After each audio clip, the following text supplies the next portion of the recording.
добре дошли в моят канал! Първо искам да благодаря на всички за подкрепата. Коментарите, които ми пишете, ме зареждат изключително много с позитивна енергия. Също така искам да благодаря и на Гери, която сподели предишното ми видео в нейните социални мрежи. Тя е един страхотен човек, така че ако не сте абонирани за канала ти, в което се съмнявам, но ако не сте, отидете и го направете. Искам каналът ми да бъде структуриран така, че през седмицата да има едно или две видеа, които да бъдат малко по-кратки, докато в неделя да има едно видео, но да бъде малко по-дълго, такова в което можем да си поговорим или да ви разкажа някоя моя история, както днес. Днешната история винаги ме натъжава и ме ядосва, когато се сетя за нея, така че ще се опитам в това видео да не се ядосвам, а да продължа да бъда на тази позитивна вълна. Действието се развива миналата година, малко преди рожденият ми ден, който е на 5 май, когато моят приятел се чуди какво да ми подари и стига до извода, че аз най-много бих се зарадвала на някакъв грим или по-точно на някаква палитра. След като вече е решил какво ще ми подарява, той трябва да намери страница или сайт, от който да ми я поръча. Затова почва да търси в интернет, където намира Facebook страница, която има прикачен сайт. Виждайки, че страницата има много доволни клиенти, добри отзиви, както и оценки, той решава да поръча оттам, но преди това се консултира с моята най-добра приятелка, която също отваря страницата и сайта и казва: да, изглежда надежна, така че нека да поръчаме, ако има нещо, ще отидем, ще видим и ако палитрата не е оригинална, ще я върнем. Когато приятелят ми получава SMS, че палитрата е дошла в Еконт, той грабва под ръка моята най-добра приятелка и отиват двамата в Еконт, за да проверят дали палитрата е оригинална или МНТ. Взима най-добрата ми приятелка, тъй като тя е малко по-навътре в грима и също разбира от тези неща. Нещото, с което се слави шоколадовата палитра на Too Faced, това е аромата й. Тоест, трябва да мирише на шоколад. Моята най-добра приятелка отваря палитрата, при което я помирисва и тя наистина мирише на шоколад.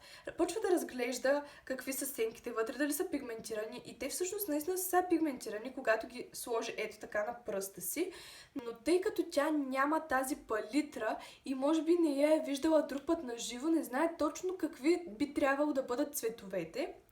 Затова решава, че палитрата е оригинална, при което той плаща цената, взима палитрата, опаковат ми я и след около ден-два е рожденият ми ден, когато ми я подарява. Рожденият ми ден беше толкова прекрасен, в 12 часа ме изненадаха всичките ми приятели, както и приятелят ми, когато всъщност той ми подари палитрата. Но емоциите ми бяха толкова много, бях в толкова добро настроение, че нямах време да проверявам дали палитрата е оригинална или не. Аз отварям палитрата няколко дни след рожденият ми ден, защото решавам, че ще се гримирам с нея. И когато отварям палитрата, оставам в едно невидение, буквално. Стоя и гледам палитрата ето така и се чудя какво е това нещо, което стои пред мен. Искам да ви кажа, че цветовете бяха толкова различни. Тоест, те нямаха нищо общо с оригиналната палитра. Всъщност, даже аз имам някъде снимка, ще я сложа някъде и ще ви покажа и как изглежда оригиналната палитра. Особено единият цвят, той се личеше най-много, който трябва да бъде един лилавещ. Той беше нещо кафяво, не знам, даже просто изпаднах в шок. Казах си, може би аз съм объркала нещо, нека отново да погледна. Отворих ревю на палитрата в YouTube и започнах да сравнявам всичко. Имитацията беше много добра, определено, но се личеше, че палитрата не е оригинална. Намираме номерата, които са сложени в страницата. Имаше 3 номера. Звъннахме на първият номер, който даваше, че не съществува такъв номер. Звъннахме на вторият номер и ни вдигна един възрастен човек, който се разкрещя и каза: спрете да ми звъните, аз не съм... Извинявам се, щях да кажа какво е името на страницата, както и да е. Той се разкръщя и каза, нали, аз не съм тази страница или този сайт. Явно защото са му звъняли и друг път. Звънейки на третия номер, най-накрая успях да се свържа с някой, който стои зад този сайт. Вдигна ни една много любезна жена, впрочем. И аз си казах така: това, което сте ни продали, е МНТ. И аз искам да бъде върнато. Тя започна да ме оспорва на момента и да ми казва: не, това, което ние сме ви продали, си е напълно оригинална палитра. Ние сме сертифициран представител на марките, които предлагаме. И аз казвам, добре, тогава докажете ми, че сте сертифициран представител. Тя не можа да намери доказателство за това. И аз продължих да споря с нея и казах, че ще върна палитрата. Накрая тя се съгласи и каза, пишете ни във Фейсбук, за да ви дадем адреса, на който да върнете палитрата. Аз си писах във Фейсбук няколко пъти. Странното беше, че страницата имаше две страници. Едната беше с само името, а другата беше името и добавен накрая България. Така. Писах и на двете страници и в двете страници не получих отговор. Минаха 10 дни, при което нашето време се скъсяваше все повече и повече и ще се стигне до там, че да не можем да върнем продукта. Най-накрая, когато решиха да ми отговорят, отидохме до Еконт, където изпратихме продукта до посочения от тях адрес. След като го изпратихме, в продължение на 10 дни никой не отиваше да вземе пратката. От Еконт започнаха да ми звънят и да питат някой ще вземе ли изобщо това, което сме изпратили. Аз се ядосах, защото вече бяха минали 20 дни. Започнах отново да звъня на номера, при което ми даваше свободно, но никой не вдигаше.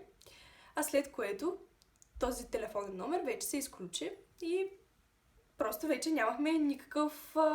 нямаше как да се свържем с тези хора. Започнах отново да им пиша.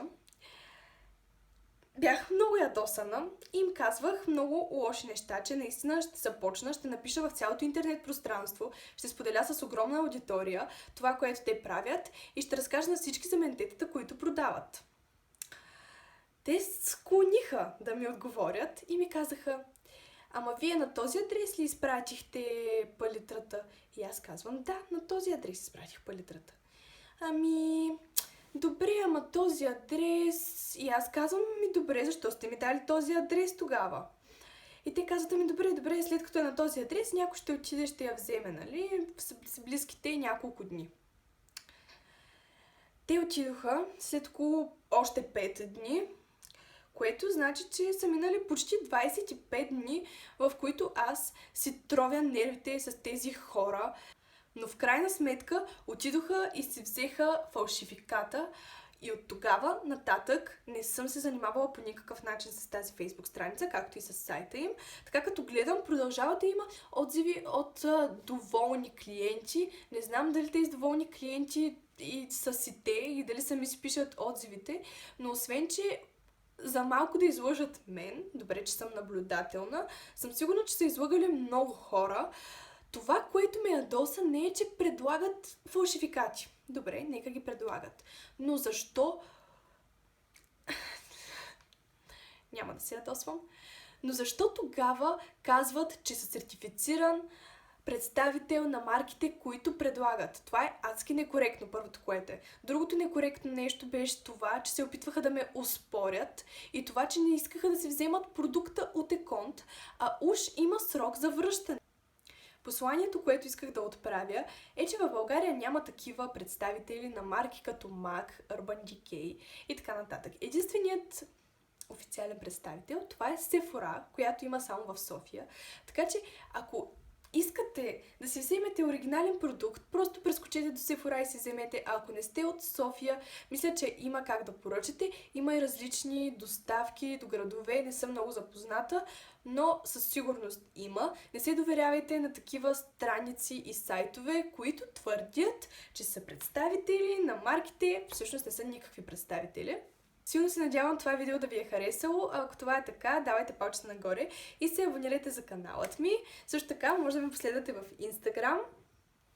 Чао и до следващия път!